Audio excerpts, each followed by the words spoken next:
இந்த நாளிலே நாம் ஒரு ஞாயிறு என்றால் அன்றைக்கு யாருக்குரிய நாட்கள்? ஆண்டவராகிய இயேசு கிறிஸ்துவுக்குரிய நாட்கள். அந்த நாட்களிலே நாம் என்னென்ன காரியங்களை செய்து கொண்டு இருக்கிறோம்?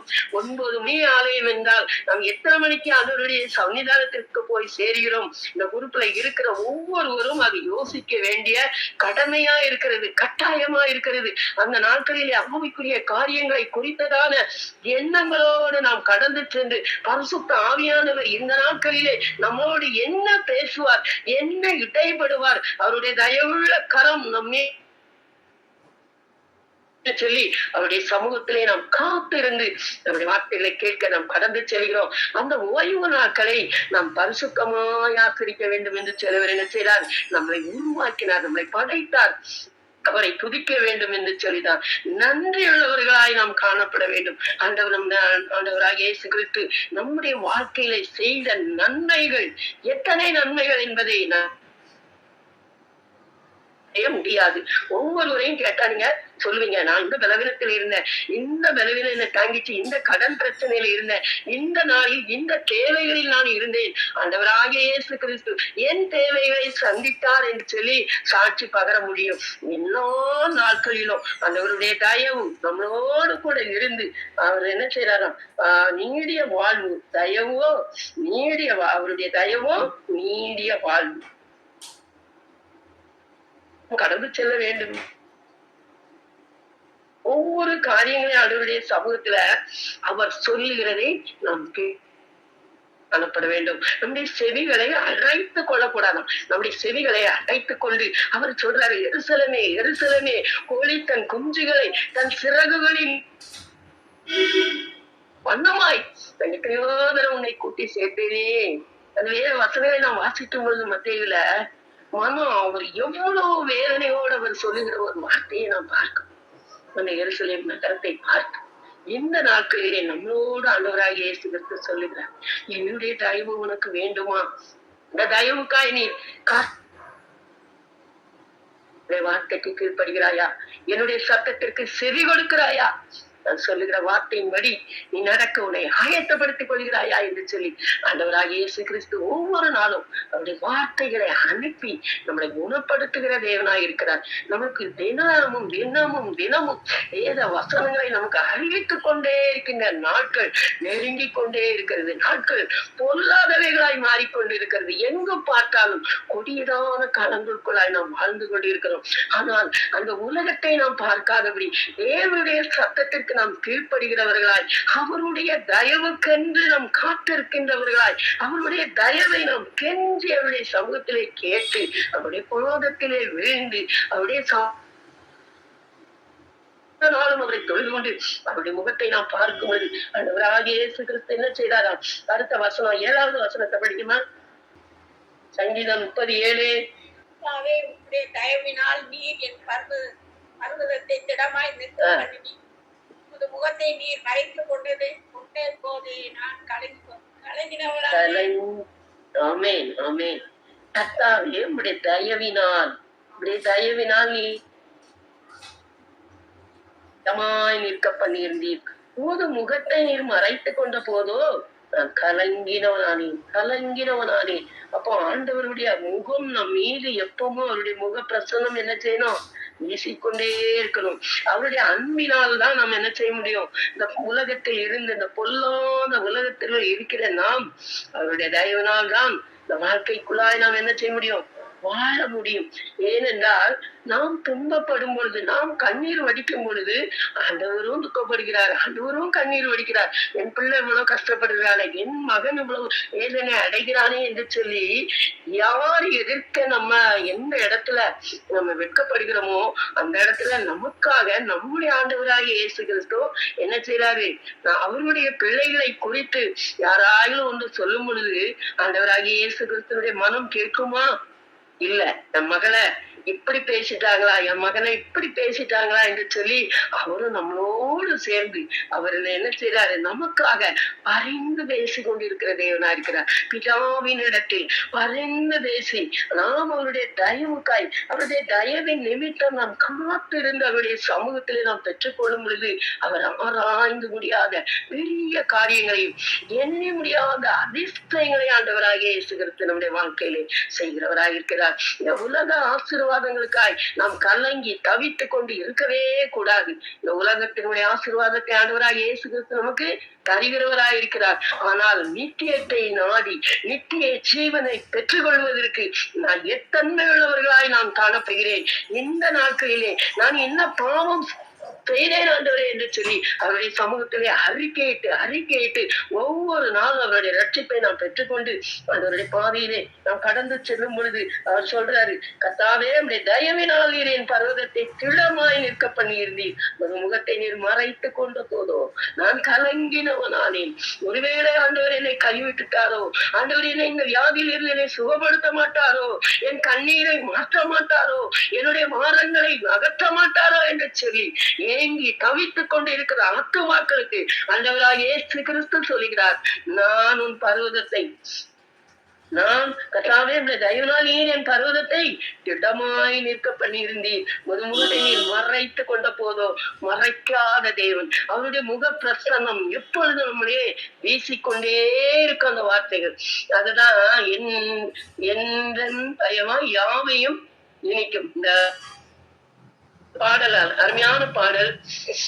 எந்தன் பாவம் யாவையும் எரிக்கும் வகை தேடியும் எங்கும் இந்த லோகத்தில் ஏற்றியுமே காண்கிறேன். எந்தன் செயலால் யாவொன்றும் முடியா, எந்தன் செயலால் யாவொன்றும் முடியா, கினி வரவேணும் பரநவியே இறங்கும் சுடராய் மேவியே. வரவேணும் பரநாவி, நீர் இறங்கும் சுடராய் மேவியே என்று சொல்லி ஒவ்வொரு நாளும் அவருடைய சமூகத்தில் நாம் காத்திருந்து சொல்றாரு, எந்த செயலால் யாதொன்றுமே முடியாது, இன்றே வானாக்கினியை அனுப்புங்க என்று சொல்லி பக்தன் அவ்வளவு அருமையாய் பாடி இருக்கிறாங்க. ஏன்னா அந்த துன்பங்களை நாம் கடந்து நம்மளால் நம் தனிமையிலே அந்த பாடுகளை, அந்த உபத்திரவங்களை, அந்த துன்பங்களை நம்மளால் கடந்து வரவே முடியாது. ஆண்டவராகிய இயேசு கிறிஸ்துவுடைய தயவு, அவருடைய இரக்கம் இருந்தால் மாத்திரமே நாம் இந்த உலகத்தில் என்ன செய்ய முடியும், எல்லாவற்றையும் கடந்து வர ஆண்டவராகிய இயேசு கிறிஸ்து. அதான் அந்த 65ஆம் சங்கீதம் எனக்கு அந்த வார்த்தை மிகவும் மிகவும் என்னை நெருக்கி சொல்றார், பூமியின் கடையாந்தரங்களிலும் தூரமான சமுத்திரங்களிலும் உள்ளவர்கள் எல்லாரும் நம்பும் நம்பிக்கையா இருக்கிற எங்கள் ரட்சிப்பின் தேவனே. அவர் ரட்சிப்பின் தேவனா இருக்கிறார், அவர் நம்பிக்கையின் தேவனா இருக்கிறார். நீர் பயங்கரமான காரியங்களை செய்கிறனால் எங்களுக்கு நீதி உள்ள உத்தரவு அருளி சேர தேவன். அவர் வல்லமையை இடைக்கட்டி கொண்டு உடைய பலத்தினால் பர்வதங்களை உறுதிப்படுத்துகிற தேவனா இருக்கிறார். அவர் உறுதிப்படுத்தினால் யாராலும் ஒன்றுமே செய்ய முடியாது. என்னால் இதை செய்ய முடியாது என்று சொல்லி பயந்து நான் எப்படி செய்யும் என்று சொல்லி யோசித்துக் கொண்டிருக்கிற ஒவ்வொருவருக்கும் ஆண்டவராகிய இயேசு கிறிஸ்து சொல்லுகிறார், நான் உன்னுடனே கூட இருக்கிறேன். நான் பயங்கரமான காரியங்களை செய்கிறதுனால் நீதி உள்ள உத்தரவு ஆண்டவராகிய இயேசு கிறிஸ்து நமக்கு என்ன செய்வார், அவர் அருளை செய்கிற தேவரா இருக்கிறார். அவர் சொல்கிறாரு, 11ஆம் வசனம் படிங்கம்மா. சங்கீதம் 30 ஆனந்த கழிப்பாக மாற பண்ணீங்கள், என் மகிமை அமர்ந்திராமல் உம்மை கீர்த்தனம் பண்ணும்படியாக நீர் என் இரட்டை கலந்து போட்டு மகிழ்ச்சி என்னும் கட்டினால் என்னை இடை கட்டினீர். கரெக்ட், மகிழ்ச்சி என்னும் கட்டினால் என்னை இடை கட்டினீர் சொல்றாரு. அவர் புலம்புறாரு ஆண்டவர்கிட்ட, என் புலம்பனை ஆனந்த கழிப்பாக மாற பண்ணினீர், என் மகிமையை அமர்ந்திராமலுமை கீர்த்தனம் பண்ணும்படியாக. ஆண்டவருடைய பரிசுத்த ஆவியானவர் நமக்குள்ளாய் வரும் பொழுது மகிமையை நம்ம என்ன சொல்லுவோம், சொல்லி சொல்லி பாடிக்கொண்டே இருப்போம். அதற்கு நேரமே கிடையாது, சமயமே கிடையாது. எப்பொழுதெல்லாம் நாம் அவரை துதிக்க அனுபவிக்க வேண்டும் என்று சொல்லி நமக்குள்ளாய் வாஞ்சிக்கிறோமோ அப்பொழுதெல்லாம் என்ன செய்யணுமோ அவருடைய கழிப்பா என் புலம்பலை ஆனந்த கழிப்பாக மாறப்பணினீர். நீ புலம்பிக் கொண்டே இருக்காத, எனக்கு இப்படி இருக்குத, ஏன் இப்படி நடக்குது என்று சொல்லி நான் புலம்பிக் கொண்டே இருக்காதபடிக்கு ஆனந்த கழிப்பாக மாறப்பணினீர். என் மகிமை அமர்ந்திராமலுமை கீர்த்தனம் பண்ணும்படியாக நீர் என் ரட்டை களைந்து போட்டு எல்லா துக்கங்களும் மறைந்து போகட்டும்.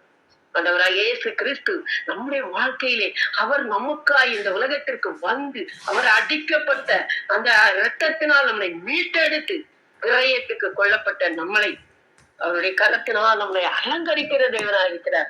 நாம் என்னாலும் என்ன செய்யக்கூடாது, ஆண்டவர்கிட்ட முறையிட்டு கொண்டே இருக்கக்கூடாது, புலம்பிக் கொண்டே இருக்கக்கூடாது. ஆண்டவராக இயேசு கிறிஸ்து உடைய சித்தம் போல் என்னை வழிநடத்தும் என்று சொல்லி உடைய தயவுனால் என்ன நடத்துங்கப்பா, உடைய தயவு உடைய இறக்கம் உடைய கிருபை இல்லை என்றால் எங்களால் வாழ முடியாது தகப்பனே என்று சொல்லி ஒவ்வொரு நாள் நாம் அப்படி நடந்து போகும்போது கூட நாம் தடுமாறிட்டோம் என்றால் நான் சொல்லுவேன், என்னமின்றி யார் இருக்கிற அந்த உலகத்துல அப்படின்னா எத்தனையோ பேரை நம்ம பார்த்திருக்கிறோம். நான் அவர்களால ஒன்றுமே செய்ய முடியாது.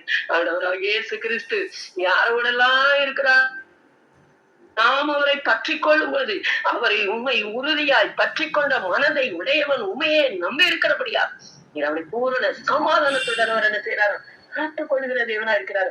அவருடைய மகிமையை அமர்ந்திராமல் உண்மை கீர்த்தனம் பண்ணும்படியாக நீர் என் இரட்டை களைந்து போட்டு மகிழ்ச்சி என்னும் கட்டினால் என்னை இடை கட்டுகிறார். அவர் மகிழ்ச்சி என்னும் நம்மை இடை கட்டுகிற தேவன். அப்படிப்பட்ட விசுவாசம் நமக்குள்ளாய் காணப்படுகிறதா? போராட்டங்கள் வரட்டும், பாடுகள் வரட்டும், உபத்திரங்கள் வரட்டும், கர்த்தராகிய யெகோவா என் தேவனாய் இருக்கிறார், அவர் நித்திய கண்மலை என்று சொல்லி அவருடைய வார்த்தைகளை நாம் கேட்கிறோம். தினம் தினம் நம்மளோட ஆண்டவராய் இயேசு கிறிஸ்து பேசிக் கொண்டிருக்கிறாரே. நம்முடைய விசுவாச வாழ்க்கை எப்படி காணப்படுகிறது? அதான் பாடுகிறார், அதிசயத்தால் என்னை நேசித்தீரையா, காருண்யத்தினால் என்னை எடுத்த கொண்டீரே, அநாதிசேகத்தால் எங்களை நேசித்தீரையா, உம் காருண்யத்தினால் எங்களை எடுத்து கொண்டீரே. உங்க அன்பு பெரியது, உங்க இரக்கம் பெரியது, உங்க கிருபை பெரியது, உங்க தயவு பெரியது, உங்க அன்பு பெரியது. ஆமென். உங்க இரக்கம் பெரியது, உங்க கிருபை பெரியது, உங்க தயவு பெரியது. அநாதையாய் அலைந்த என்னை தேடி வந்தீரே. ஆமென். அன்பு காட்டி அரவணைத்து காத்து கொண்டீரே. அநாதையாய் அலைந்த என்னை தேடி வந்தீரே. அன்பு காட்டி அரவணைத்து காத்து கொண்டீரே. உங்க அன்பு பெரியது, உங்க இரக்கம் பெரியது, உங்க கிருபை பெரியது, உங்க தயவு பெரியது, உங்க அன்பு பெரியது, உங்க இரக்கம் பெரியது, உங்க கிருபை பெரியது, உங்க தயவு பெரியது. அவருடைய தயவு பெரியது, அவருடைய இரக்கம் பெரியது, அவருடைய அன்பு பெரியது, அவருடைய கிருபை பெரியது. 2 சாமுவேல் 22 அதிகாரத்தை எடுங்க. சாமுவேல் 22, 26. தயவுள்ளவனுக்கு நீர் தயவுள்ளவராகவும் உத்தமனாகவும் புனிதனுக்கு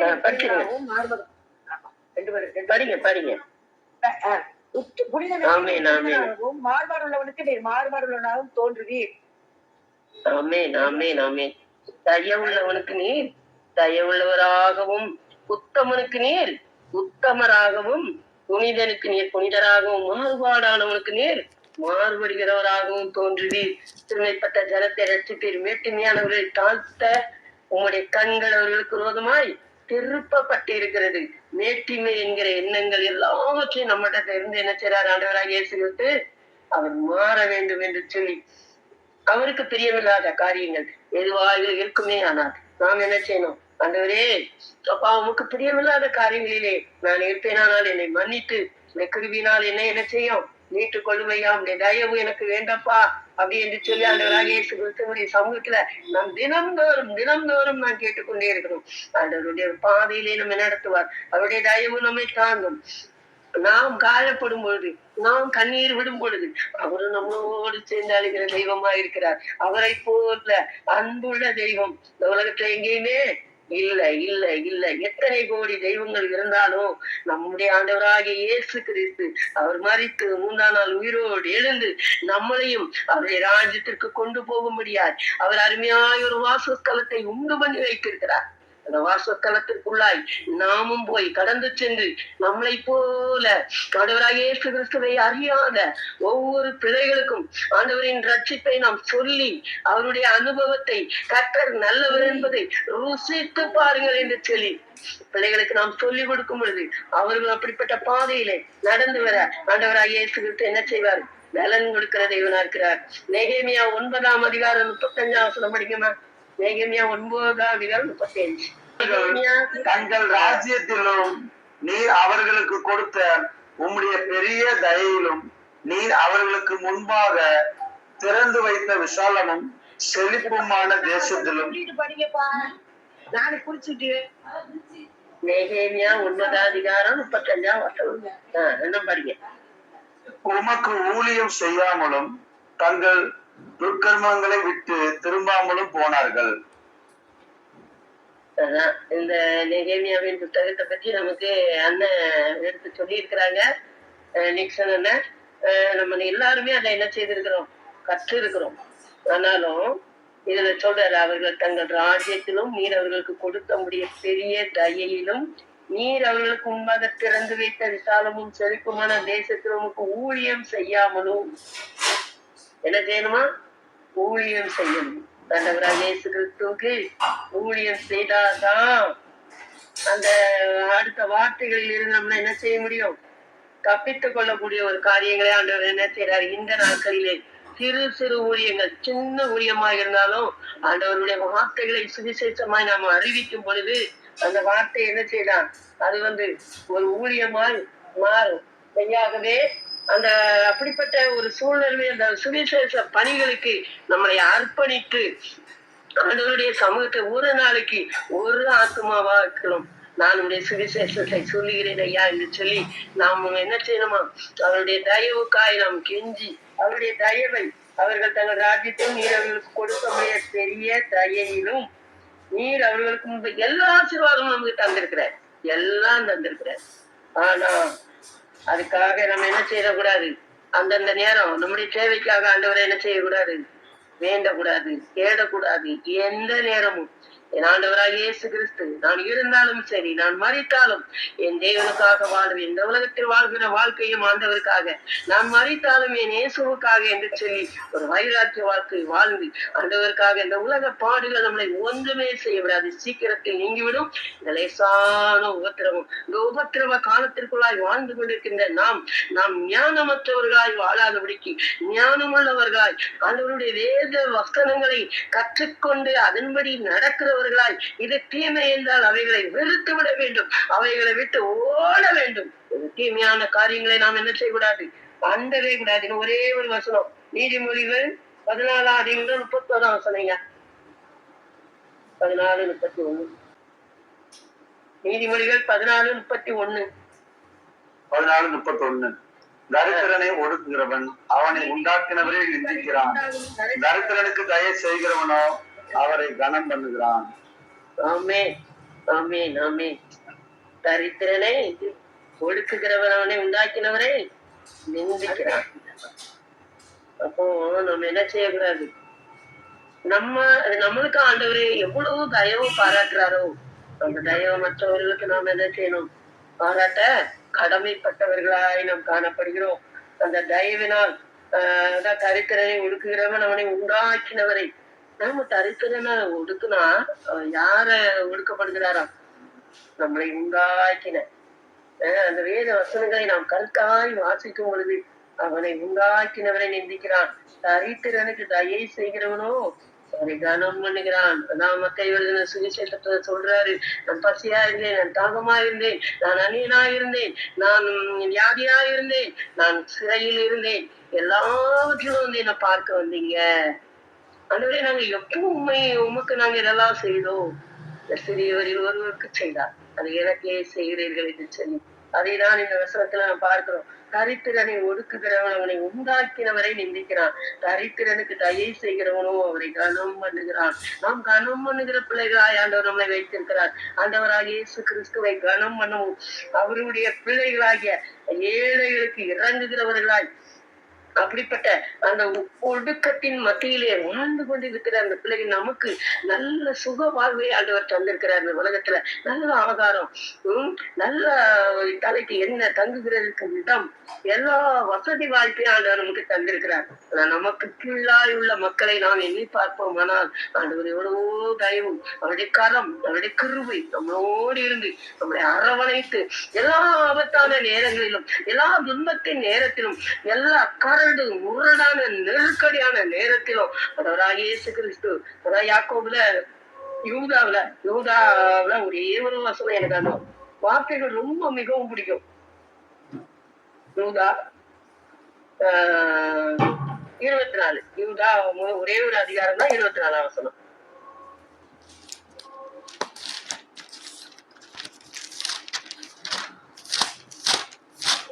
வலுவாதபடி உங்களை காக்கவும் தமது மகிமையுள்ள சன்னிதானத்திலே மிகுந்த மகிழ்ச்சியோட உங்களை மாசற்றவர்களாய் நிறுத்தவும் வல்லமை உள்ளவரும் தாம் ஒருவரே ஞானம் உள்ளவருமாகிய நம்முடைய இரட்சகரான தேவனுக்கு கனமும் மகத்துவமும் வல்லமையும் அதிகாரமும் எப்பொழுதும் எப்பொழுதும் உண்டாவதாக.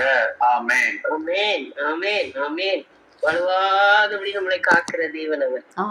வலுவாதபடி நம்மளை காக்கவும் அவன் மகிமையுள்ள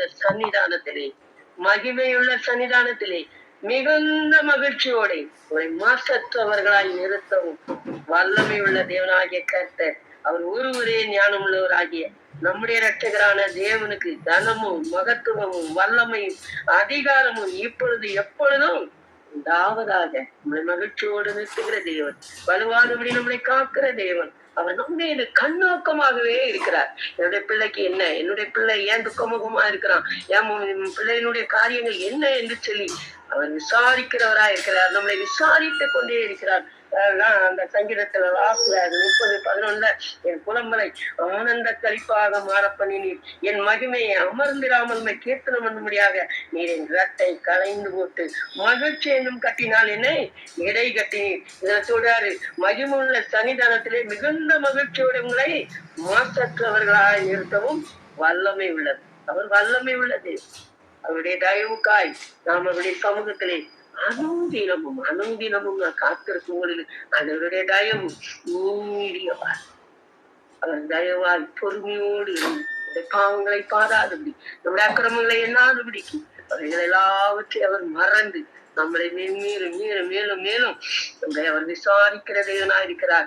நான் உங்களை திக்கற்றவர்களாய் ஆண்டவர் நமக்கு துணையா இருக்கிறார். அவர் பலத்தக்க அரணாய் இருக்கிறார். அந்த ஒரு உத்தமனுக்கு கர்த்தர் அடைக்கலமா இருக்கிற தேவனா இருக்கிறார். ஆண்டவராக இயேசு கிறிஸ்துவை நான் நம்பி அவரே சார்ந்து வாழ்கின்ற நமக்கு எந்த நேரங்களிலும் எந்த சூழ்நிலையிலும் கர்த்தராக இயேசு கிறிஸ்துவனுடைய கிருபை நம்மளோடு கூட இருக்கும். ஆண்டவர் தாமே இந்த சத்திய வசனங்களை நமக்கு ஆசீர்வாதத்துக்கு தருவார். கொஞ்சம் டைமே எடுத்துட்டேன், தயவா மன்னிச்சுக்கிடுங்க. அந்த பாடலை பாடி அடிமை நேரத்தை நான் முடித்துக் கொள்கிறேன். கர்த்தர் இந்த திருவசனங்களை நமக்கு என்ற ஆசீர்வாதத்துக்கு தருவார். ஒரு நாளும் அவருடைய தயவுள்ள கரம் நம்மளோடு இருந்து அவருக்கு ஊழியம் செய்யணும். மகிழ்ச்சி உள்ளவர்களாய் நாம் காணப்பட வேண்டும், மாசற்றவர்களாய் நாம் காணப்பட வேண்டும். தேவனை நம்புகிற, அவர் நம்புகிற பூமியின் கடையாந்திரங்களிலும் சமுத்திரங்களிலும் உள்ளவர்கள் எல்லாரும் நம்பும் நம்பிக்கையாகிய ஆண்டவராகிய இயேசு கிறிஸ்துவை நாம் நம்பிக்கொண்டு இருக்கிறோம். அவரை தெய்வமாய் நாம் வணங்கி கொண்டிருக்கிற நாம் எப்படி வாழ வேண்டும், எப்படி இந்த உலகத்துல ஜீவிக்க வேண்டும் என்று சொல்லி அவர் நமக்கு மறுபடியுமாய் அவர் நமக்கு கற்றுக் கொடுத்து கொண்டே இருக்கிறார். அந்த கற்பனைகளின்படி நாம் நடக்கிறவர்களாய், அவருடைய வார்த்தைகளுக்கு நாம் செவி கொடுக்கிறவர்களா நாம் என்ன செய்யணும், காணப்பட வேண்டும். கர்த்தாவே என்பவனே உம்மில் அன்பு கூர்ந்திடுவேன், துருகமும் நீர் கேடகம் நீர் ரட்சண்ய கும்பும் அடைக்கலம் நீர், துருகமும் நீர் கேடகம் நீர் ரட்சண்ய கொம்பு மறைக்கலாம் நீ கர்த்தாவே பலனே உம்மில் அன்பு பூந்திடுவேன் தயை செய்பவனுக்கு நீ தயையுள்ளவர் உத்தமனை நீ உயர்த்திடுவேன் தயை செய்பவனுக்கு நீ தயையுள்ளவர் உத்தமனை நீ உயர்த்திடுவேன் புனிதனுக்கு நீர் புனிதரந்தோ புனிதனுக்கு நீர் புனிதரந்தோ புதிய கிருபையின் உறைவிடமே ஆமென் புதிய கிருபையின் உறைவிடமே கர்த்தாவே என்பலனே உம்மில் அன்பு கூர்ந்திடுவேன் ஆமேன் ஆமேன் அவருடைய தயவுள்ள கரத்திற்குள்ளாய் நாம் அடங்கி இருந்து கடவுளாக இயேசு கிறிஸ்து நமக்கு ஒவ்வொரு என்ன கற்றுத்தாரோ அந்த வார்த்தைகளை நாம் ஜீவிக்க கற்றுக்கொள்வோம் ஆண்டவராக இயேசு கிறிஸ்து நம்மை பலப்படுத்துவார் கிடப்படுத்துவார் அவருடைய கிருபினால் நம்மளை என்ன செய்வார் ஒவ்வொரு நாளும் மூடி மறைத்துக் கொள்வார் ஆண்டவர் நாமே இந்த திருவாசனை ஆசீர்வதிப்பாராக ஆமென்